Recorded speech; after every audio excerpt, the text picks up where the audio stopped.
Hey guys, what's going on? It's Brandon. So as I explained in the last video, my Corvette has been in the shop basically since June, with the exception of like a 3-week window, I believe is what it was when it was out of the shop. But in general, it's been in the shop since June, and it actually went into the shop per GM's request when I said, hey, do we have, are you guys going to proceed and buy this thing back like you offered to originally? For the ticking motor, because my car is well qualified per lemon law in the state where it was purchased. And they said, bring it into the shop and we'll check it out. So we take it into the shop, check it out, all kinds of detonation codes present. And they proceed to just say, nope, we're not buying it back, even though there's those codes present.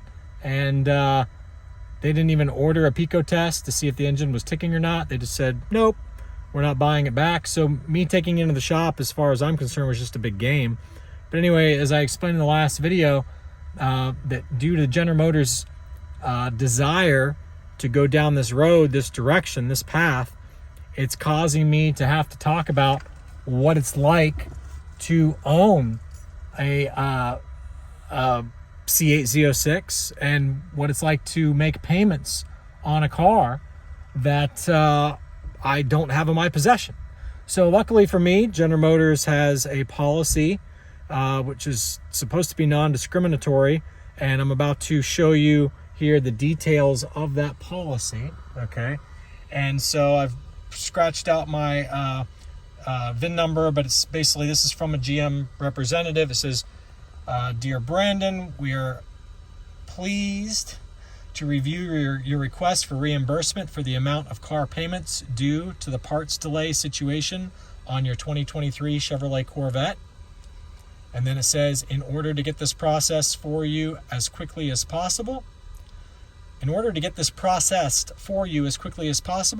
we need a copy of the repair order from your Chevrolet dealership showing the date the vehicle arrived at the dealership and the date it was repaired. In addition, we need documentation from your lending institution showing your name, the vehicle identification number VIN for your 2023 Chevrolet Corvette, and the amount of your car payment on the same document.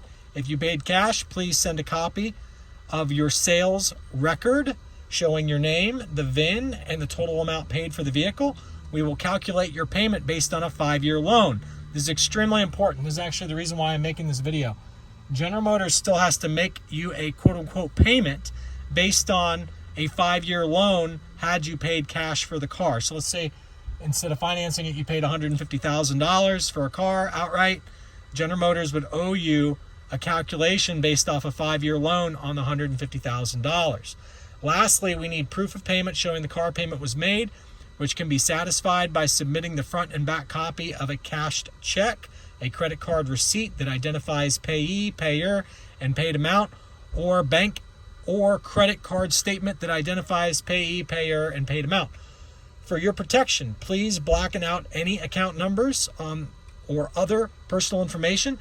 As soon as we receive this documentation, we will proceed with evaluating this request. Please take notice that request for a vehicle payment reimbursement must be submitted within 30 days of the repair order being closed. If you have additional questions, please respond to this email or contact me at the phone number and extension below. So luckily for me, I contacted GM within the 30-day window. Okay. And it's my observation that their dealerships are trained to kind of derail you from doing this properly. So this was on the first 3 months that they owe me the payment on. They still haven't paid yet. This whole thing here was done. I submitted everything to them on October 21st, and I double checked that they'd received everything. And so they sent me that on October 21st, and I responded about an hour and 20 minutes later on October 21st and 2025. And that's that. So they have had since October 21st. So we're now into December. So we're coming up on, the 45-day mark now. So it's like, how long does General Motors need to make this decision? Now, while I have not yet taken General Motors to small claims court. I'm going to go ahead and explain that process for those of you who might have to. And maybe I'll end up having to, but I likely won't disclose whether or not I do. Because, you know, they have these silly rules where you're not allowed to explain when you have to sue somebody to get treated fairly. So as of currently, I have not yet taken General Motors to small claims court. However, if you were to take General Motors to small claims court, if you're in this kind of a situation, it would either be the state where you bought the vehicle new and or the state where your monthly payment is mailed to you, your home address where your monthly payment is mailed to you each month, okay? And so I've provided General Motors with all the documentation. The GM reps have explained that I spoke to on the phone. They've explained that I've provided them with everything that they need, proper documentation. So once you understand that I asked them, I said, is there anything that I'm missing? They said, no, sir. I said, are you sure? Because I don't want this to come back after 30 days and I be told that because I didn't submit X, Y, and Z, this doesn't count. Is everything there? Yes. Okay. So, and I didn't blacken out any account numbers or anything on anything that I sent them, because it's an oxymoron when you reread what they request, and when you talk to the girls on the phone, they need those things to be there in some situations. So it didn't make any sense to me. So it's almost like you may block the stuff out, but you may also be denied for your claim, is basically what they're giving you the privilege of doing to yourself if you block that stuff out, to the best of my ability to reason and see what's going on. So anyway, since General Motors is not treating me fairly, and since they're not making my monthly payment on car payments that I've already paid this past summer, and my car is still in the shop again now, okay, which I have to open up a new claim for that, okay? And by the way, your car has to be in the shop for at least 20 days consecutive before they'll reimburse you for a payment, okay? But once you've been over 20 days, then they start calculating by the 30-day increments, to the best of my knowledge, and I think they may prorate, but don't quote me on that. I think they may prorate. But the point is, guys, had General Motors just treated me fairly and or just bought the car back after they offered to buy it back, you know, I didn't litigate against GM. I'm allowed to talk about this stuff. General Motors offered to buy the car back before I ever did any litigation, okay? And I tried to accept their offer, and then they ghost me. And that's all documented. There's emails documenting that General Motors representatives ghosted me after they offered to buy the car back. And I was asking simple questions. Are you guys paying for the Clear app? Are you guys paying for this? Are you guys paying for that? And they would give me their yes or no answers. And I said, okay, I'd like to proceed with your offer. And they wouldn't proceed. They wouldn't contact me back. So, and by the way, when they make you an offer, they have a rule that once it's been over a year, then the offer is expired. Well, during that year, I contacted them on several occasions. They never responded. And so they have really no leg to stand on if I were to ever... I will not confirm or deny whether or not I intend or already am or whatever going to litigate against GM. But the point is, this is what it's like to own a C8 Z06, guys. The motors tick. General Motors refuses to fix it in a timely manner. There's people in the comments of these videos saying my engine's ticking, and the dealership and General Motors are saying that it's not ticking bad enough when it is. And I recommended that, gentlemen, you need to take your engine to yet another store.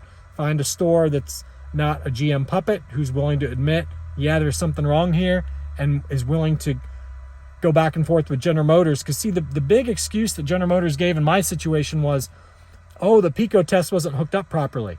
But they didn't say that in the beginning.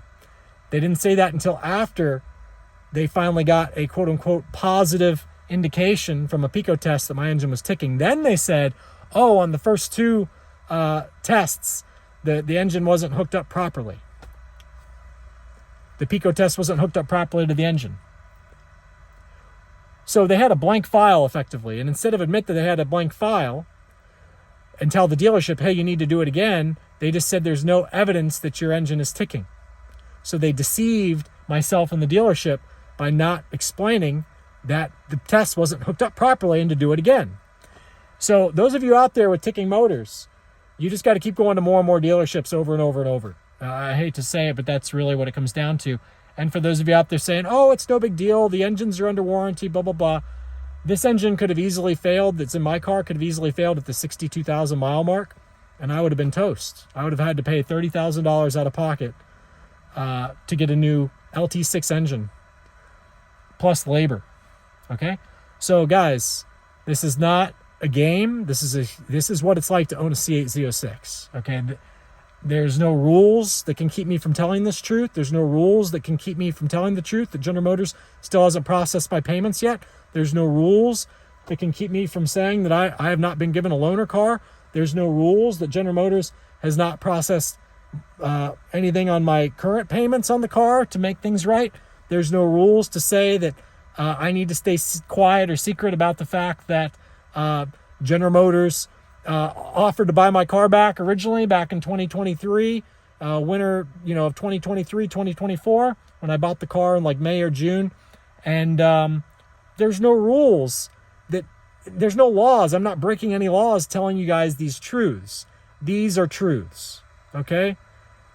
It's not slander. It's not libel. It's truth, guys. It's just simple common sense truth. This is my daily life of an ownership of a C8 Z06. I'm in a van because General Motors can't fix their cars in a timely manner.